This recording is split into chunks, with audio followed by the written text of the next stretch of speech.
Hello अस्सलाम वालेकुम, welcome to facts Q. नाजरीन, स्पेस के बारे में बहुत से मिसकॉन्सेप्शंस, गलत फहमियाँ पाई जाती हैं। ये गलत फहमियाँ हमें पहले दौर में बताई गई और अब साइंस फिक्शन मूवीज़ देखने से लोगों में स्पेस के बारे में और भी बहुत सी गलत फहमियाँ पैदा हो रही हैं। एक कॉमन मिसकॉन्सेप्शन ये है कि नासा ने $1 मिलियन खर्च करके एक पेन बनाया जो जीरो ग्रेविटी में हर एंगल में काम कर सके, लेकिन ये बिल्कुल भी सच नहीं है। नासा ने ऐसा कोई पेन नहीं बनाया था। और अगर बात की जाए स्पेस फैक्ट्स की, तो स्पेस के बारे में बहुत से फैक्ट्स हैं और आगे भी रिसर्च हो रही है। उस पर मैंने ऑलरेडी वीडियो बनाई है, उसको भी आप ज़रूर देखें। वीडियो को देखने के लिए ऊपर आई बटन पर क्लिक करें या डिस्क्रिप्शन में भी लिंक मिल जाएगा। तो आज की इस वीडियो में हम कन्फ्यूजन्स या मिसकॉन्सेप्शन के बारे में जानेंगे और स्पेस के बारे में आपकी ऐसी हैरत अंगेज़ गलत फहमियों को दूर करने की कोशिश करेंगे जो यकीनन आप कभी भी मिस नहीं करना चाहेंगे। तो इस तरह के फैक्ट्स जानने के लिए इस वीडियो के साथ आखिर तक जुड़े रहिएगा। और अगर आपने अभी तक मेरा चैनल सब्सक्राइब नहीं किया तो जल्दी से सब्सक्राइब कर दें, क्योंकि मैं आप लोगों के साथ ऐसे ही इंफॉर्मेटिव और फैक्ट्स वीडियो शेयर करूंगा। सन इज़ येलो। दोस्तों, अगर आपसे पूछा जाए कि सूरज का कलर क्या है तो ऑब्वियसली आपका जवाब होगा येलो, क्योंकि ज़मीन से देखने पर यह हमें इसी कलर में दिखाई देता है। लेकिन असल में अगर आप ज़मीन से निकलकर बाहर स्पेस में ट्रैवल करें तो आपको सूरज वाइट कलर में दिखाई देगा। दरअसल ये हमारी दुनिया का एटमॉस्फेयर है जो कि सूरज को येलो दिखाता है, क्योंकि हमारे दुनिया के एटमॉस्फेयर में मौजूद गैसेस लाइट को बेंड कर देती हैं।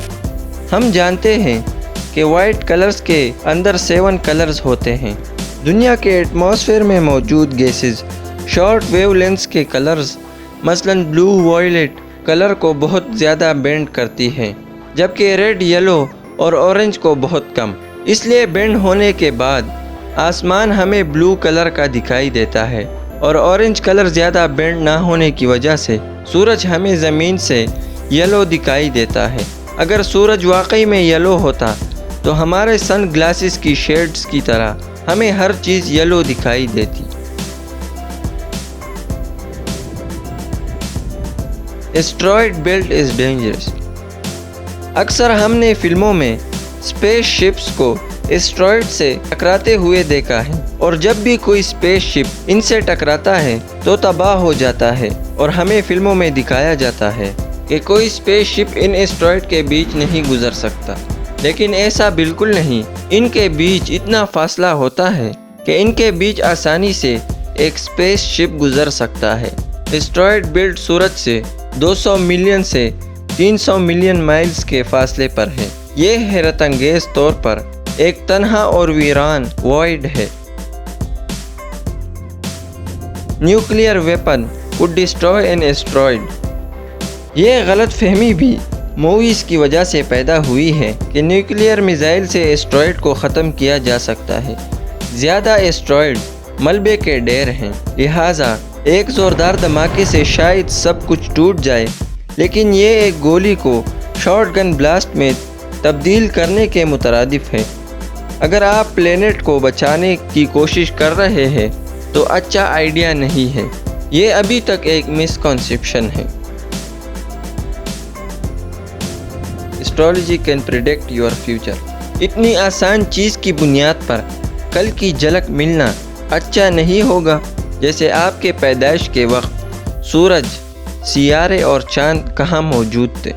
ये एक बहुत बड़ी गलत फहमी है कि एस्ट्रोलॉजी इल्म नजूम से आपकी शख्सियत या मुस्तकबिल की पेशगोई हो सकती है। यही काम नजूम का दावा है और ज़्यादा से ज़्यादा 4% लोग इसमें यकीन रखते हैं। इसके बावजूद इल्म नजूम की पेशगोई मुकम्मल साइंसी तहकीकात से बराबर नाकाम रही। इस बात को गलत साबित करने के लिए और इन निशानी अलामतों की پیشگوئی کی طاقت کو جاننے کے لیے 1985 میں سائنسدانوں نے امریکہ کے اعلیٰ علم نجوم کے ساتھ کام کیا، جس کا نتیجہ یہ تھا کہ علم نجوم کی پیشگوئی موقع سے بہتر نہیں ہوتی۔ یہ ابھی تک کامن مسکنسیپشن ہے کہ جب ہم کسی کو فون کرتے ہیں تو سگنل سیٹلائٹ کے تھرو جاتا ہے۔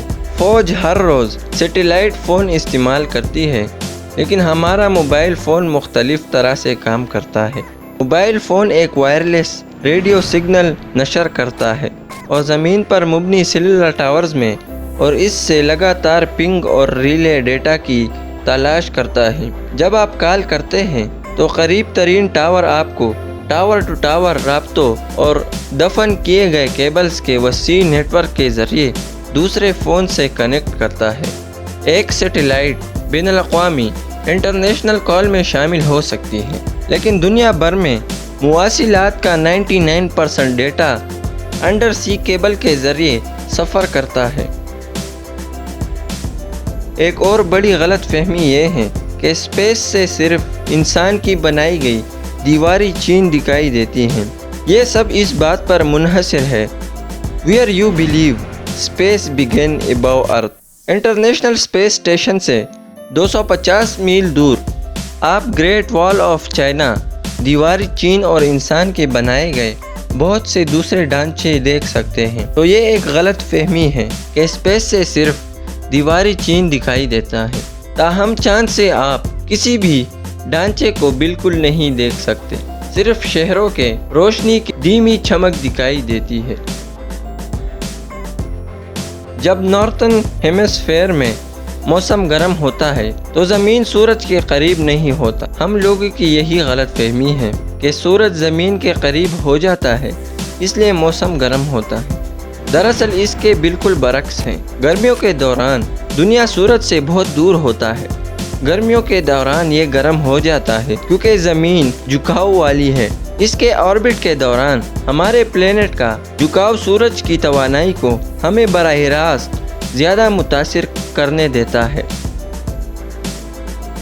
چاند کبھی کبھی اتنا قریب نظر آتا ہے کہ ہم اس تک پہنچ سکتے ہیں اور اسے پکڑ سکتے ہیں، لیکن حقیقت میں چاند زمین سے بہت دور ہے۔ چاند زمین سے تقریباً 2,39,000 میل دور ہے۔ یہ بھی ایک کامن مسکنسیپشن ہے۔ لائٹ سپیس میں 1,46,000 مائلز پر سیکنڈ جا سکتی ہے، لیکن جب یہ ڈیفرنٹ سبسٹانس کے ذریعے سفر کرتا ہے تو یہ سلو ہو جاتا ہے۔ فار ایگزامپل، لائٹ پانی کے تھرو 25% اور ڈائمنڈ کے تھرو 59% آہستہ جاتی ہے۔ یہ بھی ایک کامن مسکنسیپشن ہے کہ اسپیس ہمیشہ سرد رہتا ہے۔ اگر آپ کائنات کے سرد ترین مقام پر اندھیرے میں ہو تو اسپیس کا ٹمپریچر -454 ڈگری فارنہائٹ ہوتا ہے، لیکن زمین کے قریب سورج کی روشنی میں ٹمپریچر 250 ڈگری فارنہائٹ میں تبدیل ہو جاتا ہے۔ اسی لیے scientist reflective space white suits پہنتے ہیں۔ تو آج کی ویڈیو میں صرف اتنا ہی۔ آپ ان میں سے کتنے اسپیس میتھس میں یقین رکھتے تھے؟ مجھے کمنٹ سیکشن میں ضرور بتائیے گا، اور اگر ویڈیو اچھی لگی ہو تو اسے لائک کیجیے، اور مزید اس طرح کے اسپیس اور انفارمیٹیو ویڈیوز کے لیے میرے چینل کو سبسکرائب کر دیں اور بیل آئیکن کو بھی پریس کر دیں تاکہ آنے والی ویڈیو کی نوٹیفیکیشن آپ کو ملتی رہے۔ ملتے ہیں اگلی ویڈیو میں۔ اللہ حافظ۔